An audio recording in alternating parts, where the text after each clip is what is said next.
Sabi yung pagpusos para ito. Ang nakalagay pa. Tingnan mo. Ano ko na? Paul.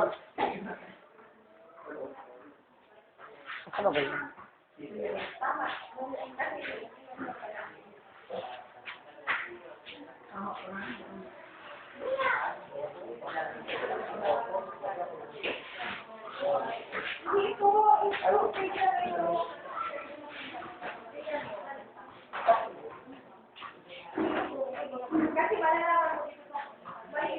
Mali ako pala, malihan ang sabundod. Mali ang sabundod dito sa English. Pag binasa mo kasi ito, sir, kasi tama si sir, kung sa